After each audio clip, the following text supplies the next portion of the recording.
They laughed when you fell. They didn't even try to hide it. In fact, your failure gave them something to talk about, something to feed their egos, something to point to when their own lives weren't working out. You became their example of what not to become. Their conversations about you were casual but cruel. They spoke with certainty like prophets of your downfall, mocking your dreams before they had a chance to take root. But what they didn't understand, what they couldn't understand, is that God doesn't start a story He doesn't intend to finish. What looked like collapse was really covering. What felt like a burial was actually a planting. You weren't dead. You were hidden. And the divine doesn't broadcast every breakthrough. Some resurrections begin in silence. You walked through the fire, but no one saw the ashes you had to rise from. You cried prayers no one heard, whispered hope into pillows soaked with disappointment. And still heaven kept speaking over you, get back up, not because you were ready, but because God was not done. They said you were finished, but they forgot something important. Seeds don't scream when they grow. They break in silence. You started to disappear from their circles. You weren't fun to talk about anymore. The old jokes grew stale. Your name didn't bring laughter the way it used to because somewhere even your enemies started sensing that something was different. You weren't defending yourself like you used to. You weren't explaining. You weren't trying to be seen. You just were still grounded deeper than they had ever given you credit for. And oh, how they loved the version of you that struggled. The version that apologized for existing. The version that doubted every step forward. But that version died in the dirt. That version was the shell that cracked open to let the real you rise. They saw failure. God saw a foundation. They saw weakness. God saw waiting. They saw silence. God saw sacred preparation. You stopped asking for permission to grow. You stopped trying to fit into places where you were only tolerated. And it was in that surrender, not to man, but to your calling, that everything began to shift. But don't think they didn't notice. Oh, they noticed. Long before they ever admitted it, they felt it. The absence of your insecurity that shook them. The quiet in your spirit that unnerved them. Because suddenly they had no access point. No button to push. No reaction to feed off. You became unfamiliar. And that's when they started whispering. Something's different about them. She doesn't even look the same. He walks like he knows something we don't. Because you do. You know what it's like to be underestimated. You know what it's like to be lied on, walked over, left out. And you know what it's like to rise anyway. You've tasted the silence of being forgotten. Now you're learning the power of being remembered by God. This isn't ego. This isn't revenge. This is restoration. This is what it looks like when heaven holds the pen and keeps writing your story, even when others tried to write your ending in ink. They thought they were closing your book. They didn't realize they were only flipping the page. So when you feel that fire rising inside you, when the old voices try to haunt you with what you used to be, remember you were never theirs to define. You were chosen, appointed, set apart. And the next time they say your name, they won't say it with laughter. They'll say it with respect laced in confusion. They'll say it with a silence that trembles, because something shifted, and that was only the beginning. You stopped explaining yourself. That was the moment heaven leaned in closer. When you chose stillness over spectacle. When you withdrew not out of weakness, but to make room for the sacred silence where real transformation begins. The noise stopped and the chatter faded, and in that emptiness, something divine started stirring beneath the surface of your life. People thought you had given up. They called it retreat. They said C told you they couldn't handle it. But they didn't realize you weren't running, you were rebuilding. You were stepping into a space where only God could enter. You were shedding the layers they used to cling to, clearing out the noise, clearing out their opinions, and making room for your anointing to grow roots. You didn't post it. You didn't announce it. You didn't need a crowd to clap for your healing. You let heaven do the clapping. And in that secret place, you learned something your enemies never will. Oh, true strength is quiet. Your silence wasn't empty. It was strategy. It was warfare. It was divine recalibration. You stopped responding to insults. You stopped explaining your vision to people who didn't have the eyes to see it. You stopped begging to be understood by those who were never assigned to understand you in the first place. You stopped attending arguments you didn't RSVP to. And in that holy detachment, something sacred happened. You remembered who you were. You realigned with the voice that called you before the rejection, before the betrayal, before the false labels. You started listening again, not to them, but to the God who whispered purpose into your lungs before you took your first breath. And while they were watching for your collapse, heaven was watching your construction. Every brick laid in the dark, every habit built in solitude, every time you chose discipline over drama, every time you got back up when no one was watching. All of it, witnessed by the God who sees in secret and rewards in the open. They didn't see you praying at midnight. They didn't see you fasting when your soul was starving. They didn't see you tithing when your account was dry. They didn't see you forgive people who never said sorry. But heaven did. While they bragged loudly, you bled quietly. And every drop was sacred. Every unseen tear was a seed. You weren't being ignored. You were being incubated. Like Moses in the desert. Like Joseph in prison. Like David tending sheep. You were being prepared, not punished. And now what was formed in fire is starting to glow. And there's something about people who've walked through the valley with God. Something in their eyes, something in their presence. Not loud, not proud, just unshakable. You started carrying that, without trying, without striving, just by being. You don't flinch when they mock you anymore. You don't shrink when they bring up the past. You don't explain your peace. Because when you walk with God, you become your own confirmation. And they're starting to feel it, even if they don't understand it. They see it in the way you carry yourself now, the way you no longer compete, the way you no longer chase, the way you no longer ask for what you've already received in the Spirit. They may not say it out loud, but the shift in your atmosphere speaks louder than words ever could. You're not even on the same frequency anymore. They're tuned to insecurity and noise. You're vibrating on clarity and calling. You've left the dimension where their opinions could reach you. And as they cling to old versions of you, heaven keeps releasing new updates they'll never download. That's why they're confused. That's why they whisper. That's why they stare. Because you stopped fighting for validation and started living from revelation.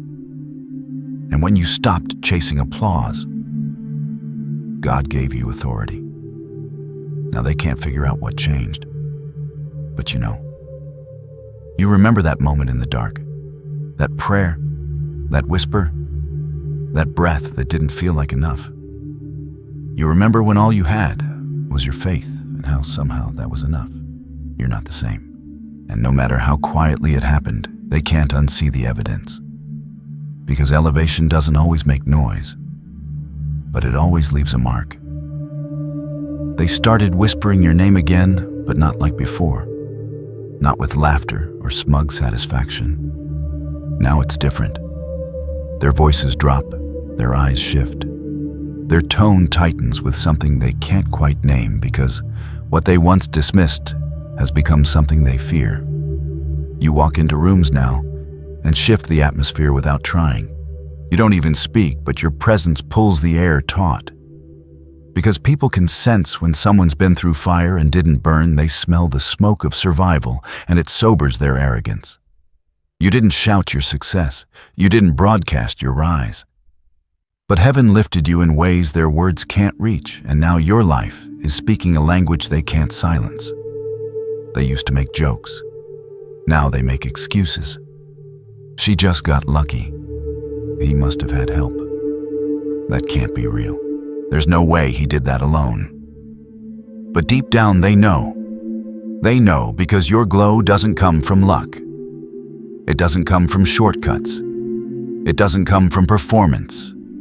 It comes from the throne room, from nights they didn't see, from prayers they didn't hear, from healing they never thought you'd survive.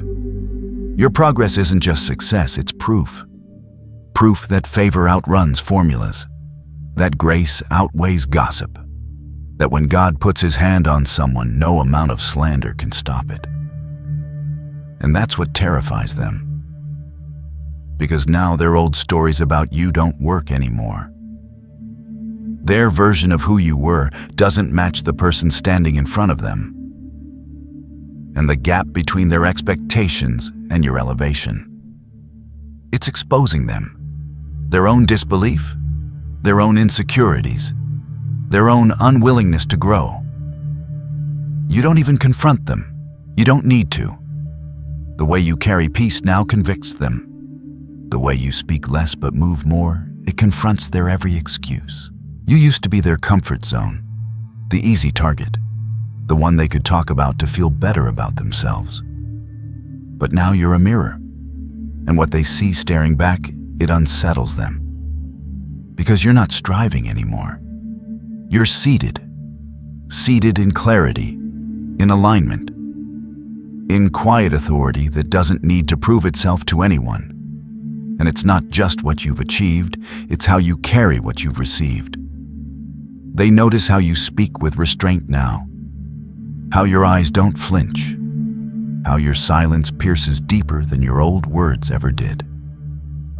They notice how you bless without bitterness, how you move with grace, how you give what you used to beg for and do it all without needing applause.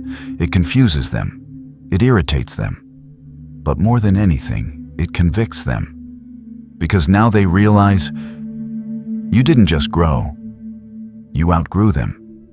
You stopped asking for space at tables that were never meant to feed you. And while they kept setting traps with their tongues, you were learning how to build altars with your hands. Now they speak carefully when your name comes up. Not out of respect, but out of fear. Because they don't know what you've heard. They don't know what you remember. They don't know how much you know about what they said, what they did, what they plotted. And that not knowing it haunts them. Because the truth is, they expected you to come back bitter. But you came back better, brighter, bolder. And that disarms them more than any revenge ever could. You don't play by their rules anymore. You don't dance for their approval. You don't shrink to make them feel taller. And when they ask quietly, what happened to them, the answer is something their pride can't handle. You met God in the silence, and he rewrote everything. They can't deny your peace. They can't deny your fruit. And now, every time they see your name, every time someone praises your rise, they feel that slow twist in their chest, the one that says, we were wrong. And nothing in the world burns like that truth, unspoken, but undeniable. Now they're rewriting the past. Suddenly they remember things differently. Suddenly they were always rooting for you. Suddenly all those comments were just jokes, misunderstood encouragement, twisted concern. We always knew you had it in you, they say now, forgetting the receipts, the silence, the side eyes when you needed support most. But heaven keeps records more accurately than they do. They're not rewriting history because they've changed. They're rewriting it because they've been exposed. Your rise made their doubt undeniable. Your fruit made their denial obvious. And now they're scrambling, trying to recast themselves in a role they never played. They weren't your cheerleaders. They were the crowd waiting for the crash. Now they want to act like they helped build the stage. But God remembers. He remembers the betrayal they laughed about in private. He remembers the words they sowed in darkness, hoping your spirit would wither. He remembers how they used your weakness as a ladder for their pride. And even now, their attempts to make things right aren't rooted in repentance, they're rooted in relevance. They want access to what they once mocked. They want proximity to what they once poisoned. But they don't want to confess what they did to earn the distance. So they rewrite. They adjust. They pretend. They pop back into your life with fake warmth, testing the waters. Hey, stranger. Proud of you. Just thinking about you the other day. But the spirit behind it smells of smoke. It carries no repentance, just convenience. Because now they realize being against you has consequences. Not because you punished them, but because heaven promoted you. And now they want to be near what they once feared, because what they once feared has become undeniable. You don't have to clap back. You don't have to dig up the past. Truth is light, it reveals, it exposes, and it doesn't need defense. You've grown too much to argue with people still stuck in yesterday. You've healed too deeply to let shallow people pull you back into old wounds. You've seen too much of God's hand to let small minds shake your peace.